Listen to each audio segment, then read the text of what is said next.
Welcome to Family History Mysteries, a podcast that tells the stories uncovered through family history research, the unexpected stories of everyday people.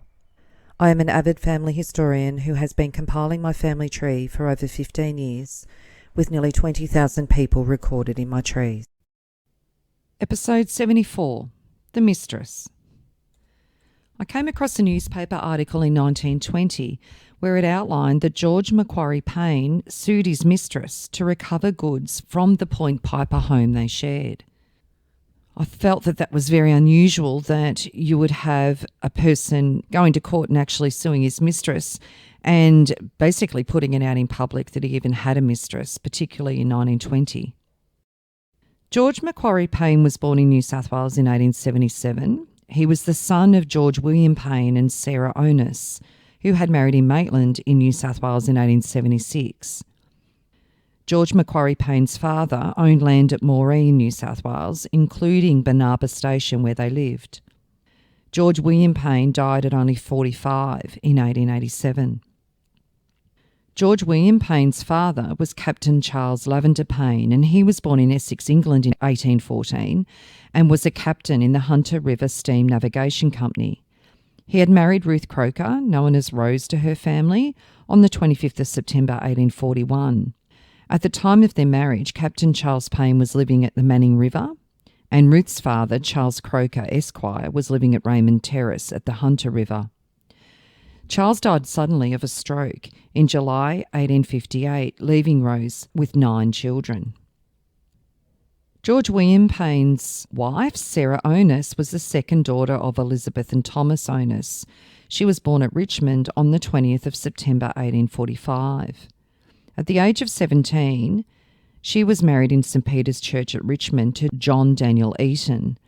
Both bride and groom had grown up in the Richmond district and had known each other since childhood. And it mentions that John Eaton was from Binnagai, Big River, and Sarah, the daughter of the late Mr Thomas Onus, from Elizabeth House, Richmond.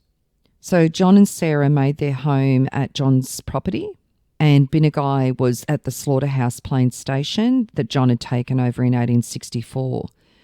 They had no children from the marriage, and Sarah became a noted horsewoman in the district, taking part in competitions at local shows.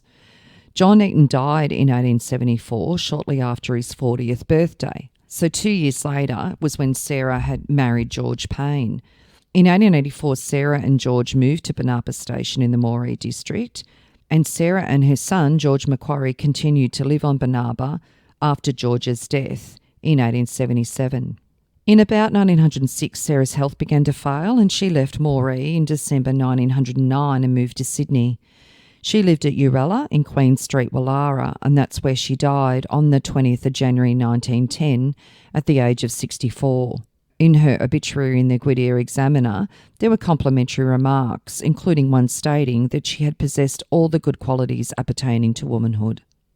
In the early 1880s, George Macquarie Paine was enrolled at Hull's Grammar School at Maitland. He spent several years there, and then, as mentioned, George inherited the property Banaba and lived there with his mother. In 1905, George Macquarie Paine married Stella Draper.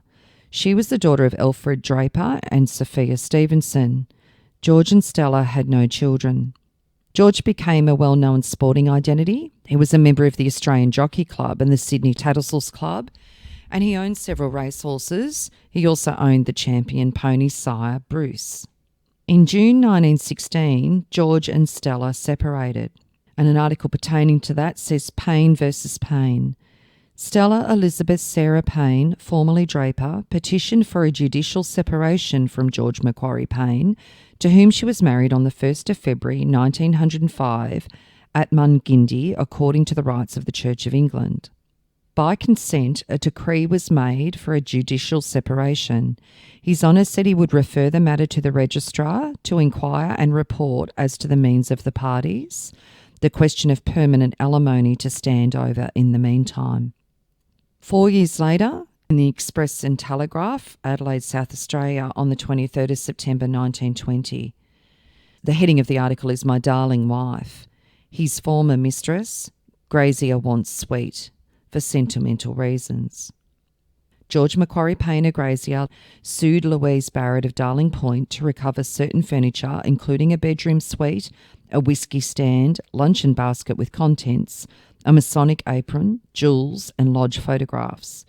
He claimed the return of the suite and their value at £121 together, with £9 damages for the alleged detention. Paine's evidence. Paine in his evidence said he desired the return of the suite because of sentimental reasons. It had belonged to his mother.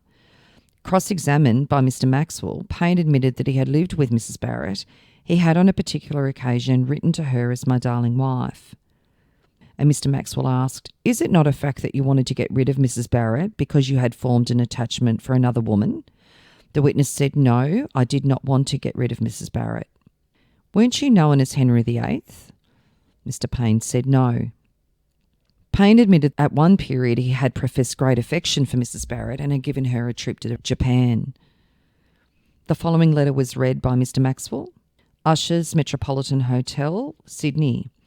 "Dear Louise, I'm sending a car for you to take you to Mrs. Reynolds or some other place. I do not want you to come here.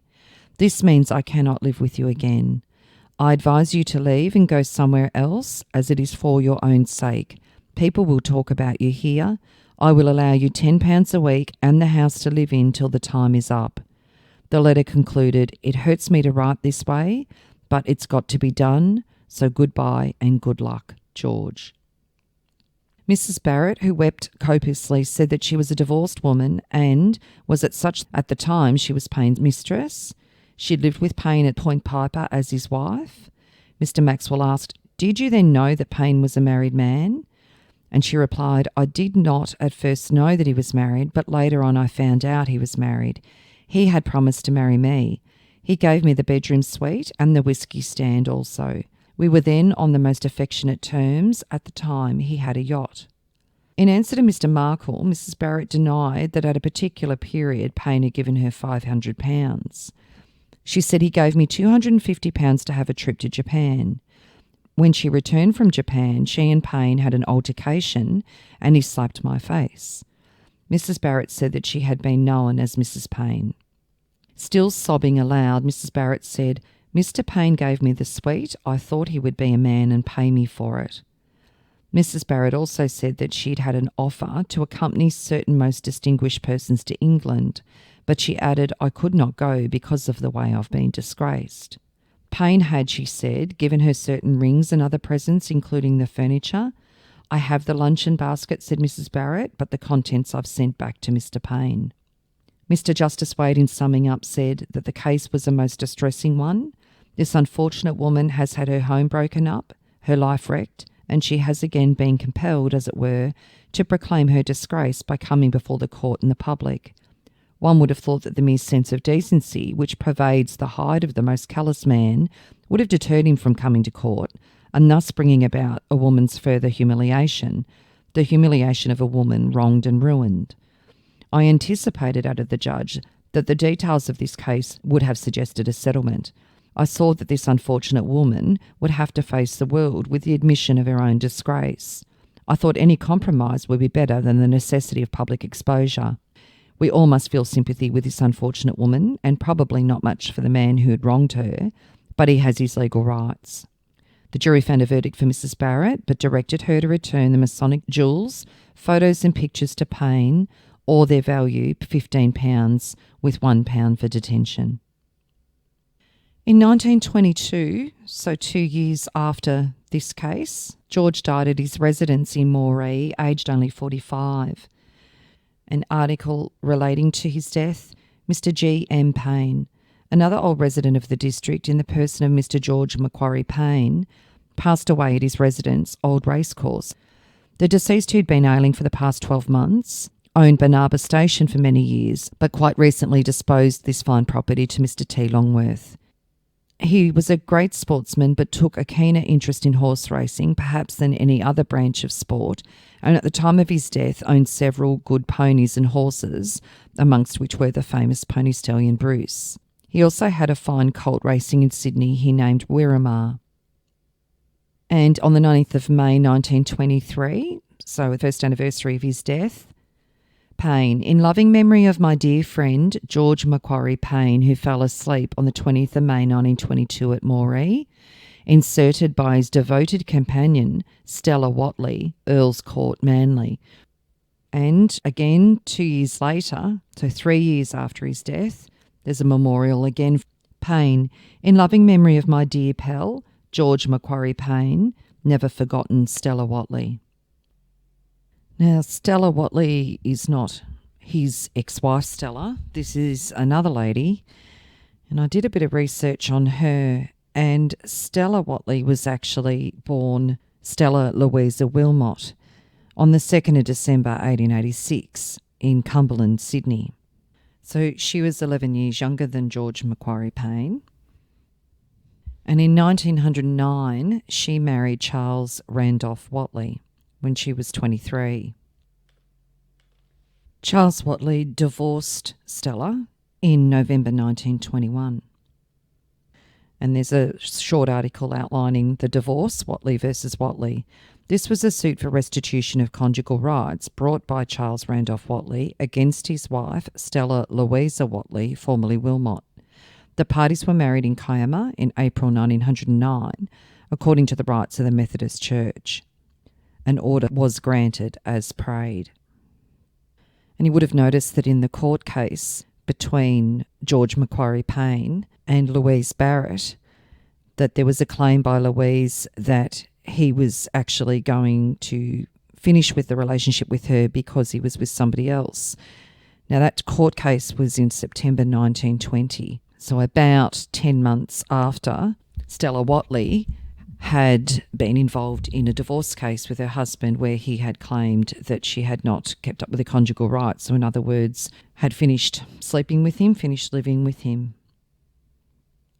Now, Stella Whatley, in the time that she had put those memorial notices in, so in 1923 to 1925, after George's death in 1922, she was unmarried. And then she went on to marry George C. Hastie in 1926 in Randwick, and we don't see any other memorials after May 1925. George Hastie was 26 and Stella was 40 when they married. George Clifford Hastie was a horse trainer, and there was an interesting article that came about in April 1951 where Charles Clifford Hastie was in fact charged with bigamy.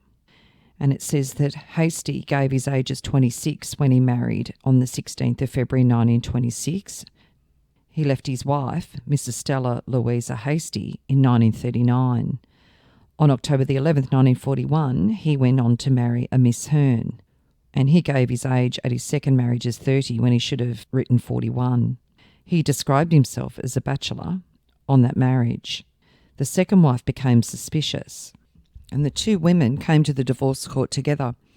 They sat side by side and they testified in support of the plea by Miss Hearn for a nullity because of the bigamous marriage, and they left together after they heard the judge express himself so forthrightly.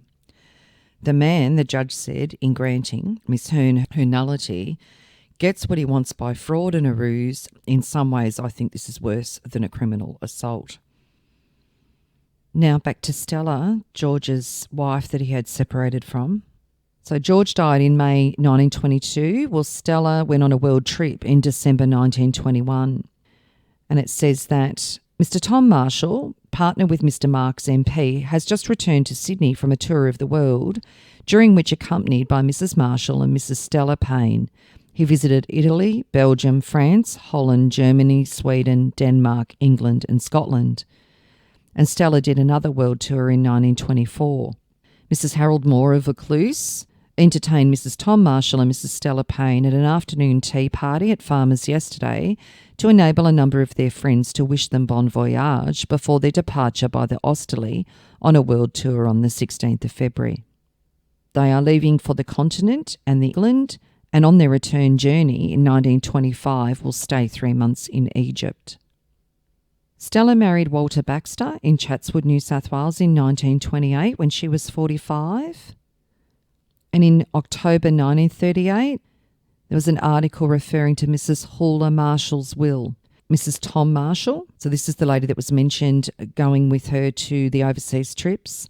Benefits to relatives, friends, public institutions and employees are contained in the will of the late Mrs. Hula Marshall, who died on the 30th of July 1938, aged 77. She left an estate valued at £107,800. Her will directed her ashes and those of her late husband to be cast into the sea as opposite as possible to Waverley Cemetery. Gifts ranging from £500 to £1,000 were given to public institutions. Her housekeeper, Regina Bronkman, received the life interest on £5,000 in Commonwealth bonds. Her home in North Sydney, as well as flat property, was left to her friend, Mrs. Stella Baxter, while her chauffeur, Henry Simpson, inherits 6 properties. The estate is divided amongst relatives and friends. And Stella died in 1969 in Manly, New South Wales, aged 86. Now, a little more about Louise Barrett. Who was Mrs. Louise Barrett? Well, Louise Barrett was born Louise Mary Chesworth in 1883 in Young. She was the 9th child of 13 children to John Shepherd Chesworth, an Englishman who had emigrated to New South Wales in the mid-1860s, and Mary Ann Gilchrist. Louise married Cecil Sherwin Barrett in Sydney in 1909. Cecil was 43 and Louise 26 when they married. In 1913, Cecil was recorded as a commission agent and they were living at Mossman Bay in New South Wales. They divorced in June 1916. And the divorce details: Barrett versus Barrett. Cecil Sherwin Barrett, a mining superintendent, petitioned for a decree against Louisa Mary Barrett, formerly Chesworth, for restitution of conjugal rights. The marriage took place on the 24th of July 1909 at Sydney, according to the rites of the Church of England. His Honour granted a decree directing the respondent to return to the petitioner within 21 days of service of the order. 3 months later, on the 1st of September 1916, a further article, Barrett versus Barrett. Cecil Sherwin Barrett petitioned for divorce from Louise Mary Barrett on the ground of desertion by non-compliance with a decree for restitution of conjugal rights. A decree nisi was granted, so officially they divorced at the start of September 1916. 2 years after the divorce, Cecil died, and it's interesting in his death notice what is written in regards to Louise. On the 1st of July 1918 at Cunnamulla, Queensland, Cecil Sherwin Barrett, beloved husband of Louise Barrett, at rest. Louise had a son who she named Godfrey Chesworth Barrett on the 28th of April 1919 in Sydney. There is no father listed on Godfrey's birth certificate, and also what's interesting in the New South Wales Births, Deaths and Marriages record, there is a record for him in 1919, but there's also a record for a Godfrey C. Barrett, born to Louisa M. in Sydney in 1928. So for some reason there's a 1919 record, and then there's also the same record, however under a different registration number, 9 years later. This was after Cecil's death and before she remarried. And the fact that the divorce went through and that her ex-husband had claimed conjugal rights, the likelihood of it being Cecil Barrett's child is very, very slim. However, at the time, George Paine was in a relationship with her based on the articles mentioned earlier. In Godfrey's marriage certificate, he names Albert Henry Scott as his father and goes by the name of Godfrey Chesworth Scott.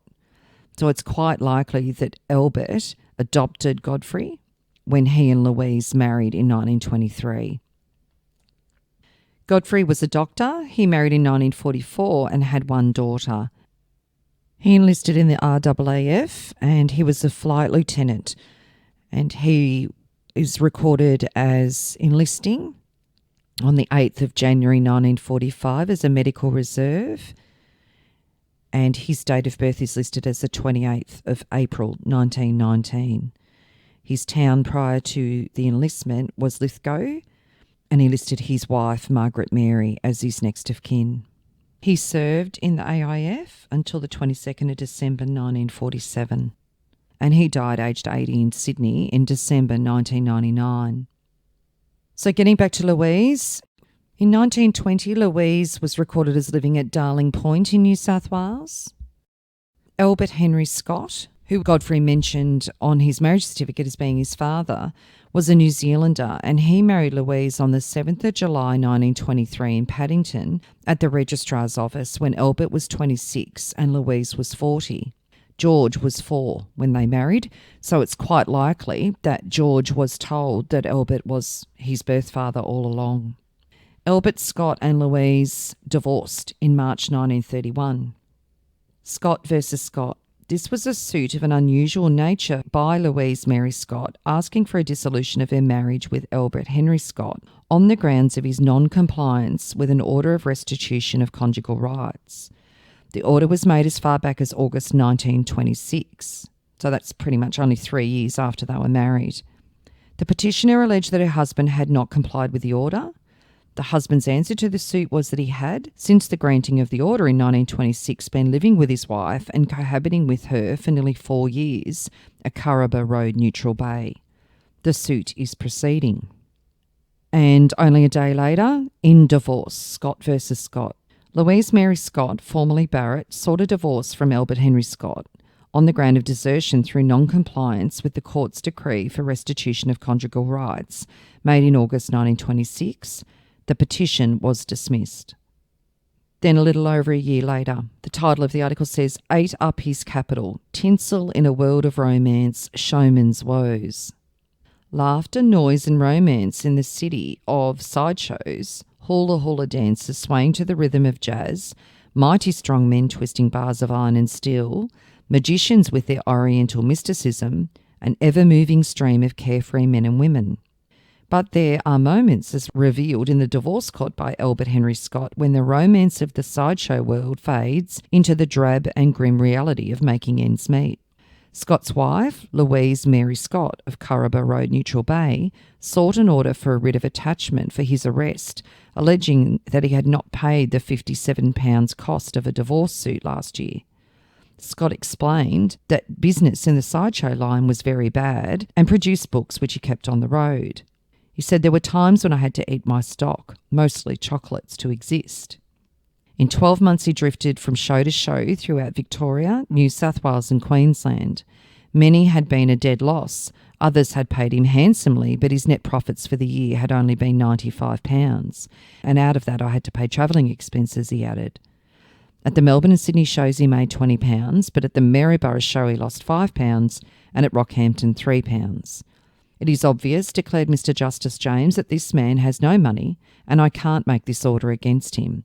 I won't send any man to jail these days merely because he hasn't any money."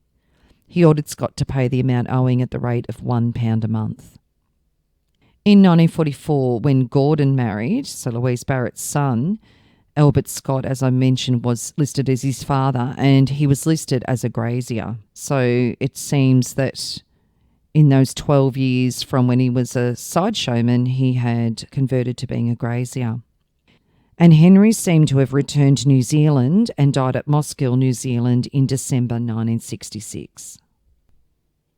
Louise went on to marry for a third time to Ernest Finch Allworth in North Sydney in 1937, when Ernest was 54 and Louise 32. Ernest had been married previously in 1918. He had 2 sons, and one of those, Colin, survived infancy. Ernest's wife died in 1928. Ernest was a civil servant working as a clerk in the Lands Office, and they lived at their home Carinya at Artarmon, New South Wales. Louise died at St Leonard's, it's New South Wales, in 1964, aged 59, and it seems that this marriage did last. Ernest died in 1960. If you are interested in sharing your story on my podcast Family History Mysteries, please go to my Facebook page and send me a message. If you would like some assistance in filling in the gaps in your family tree to see what mysteries you solve, please get in touch. And don't forget, you can have early access to episodes by subscribing, and you'll also gain access to bonus episodes